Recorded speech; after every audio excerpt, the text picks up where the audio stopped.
Hello everyone, heartiest welcome to you in Dhandha's new video, which shall take you through what the FMCG sector is, whether it's evergreen, its growth potential, whether it's investment worthy or not, and also what does its future seems like. So let's begin with today's video.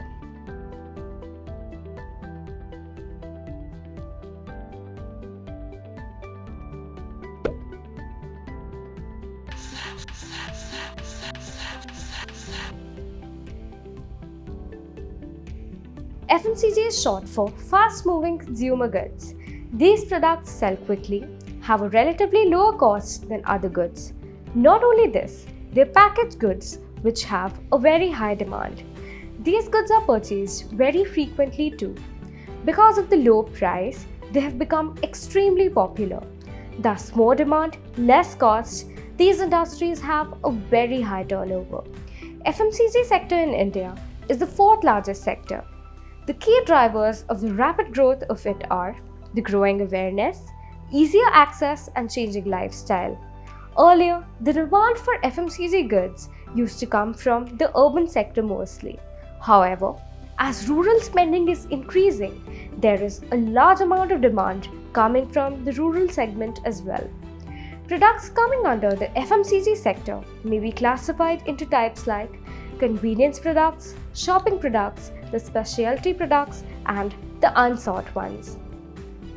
The FMCG goods can be of several types like beverages, prepared meals, fresh foods, frozen foods, dry goods, medicines, cleaning products, cosmetics, and toiletries, and even office supplies. All of them come in a packaged manner, have high demand, and a relatively lower cost. Now that we know what FMCG goods are and the position of the FMCG sector in India, let's answer the question whether the FMCG sector is evergreen or not. Considering how the stated goods coming under the FMCG sector like cleaning products, toiletries, beverages, prepared meals, frozen foods, all of them come in hand at a daily or weekly basis.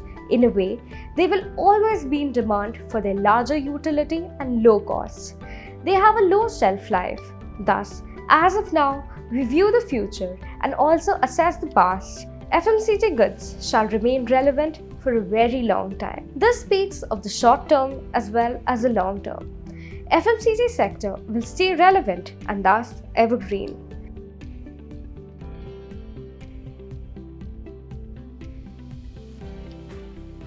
As of now, the sector has only been seeing an uprise, it being the fourth largest segment in India.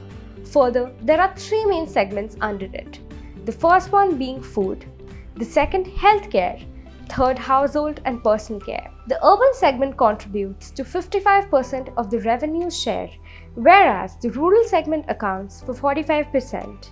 The FMCG sector grew by 16% in 2021, which was a 9-year high, despite nationwide lockdowns and the overall growth being relatively low. The sector can be seen creating support and investment from the government. In recent years, it is estimated by the government bodies that by 2025, the revenue from the FMCG sector shall be double of what it was in 2020. A figure by PIB has been produced which says by 2025, the FMCG sector shall produce a revenue of $220 billion. This figure has been given based on the current demand and growth rates as well as an ease of lockdown in the future. The grocery market of India has been estimated to be valued at $17.12 billion by 2026, and the Indian processed food market shall be valued at $70 billion by 2025. The future of the FMCG sector indeed looks very bright. Although it's a very competitive industry, it's a stable one with growth trends. Like any other business, it would require a lot of dynamism. Perhaps the principle shall mostly remain the same.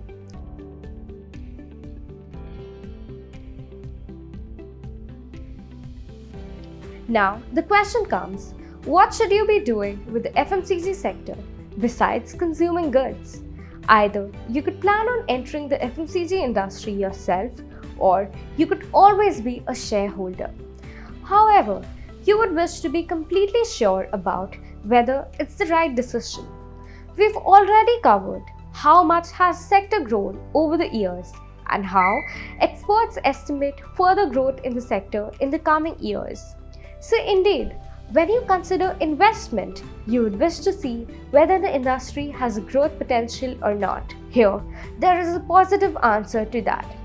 Let's consider other factors now. Indeed, there is a rise in competition in the FMCG sector. There have been so many new entrants who have seen tremendous growth, one prime example being Patanjali. Since the competition is anticipated to be ever growing, it indicates how this particular sector will keep generating value.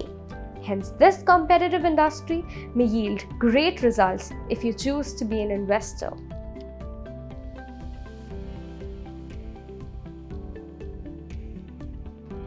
Another factor which indicates future generation of more value is the rising demand.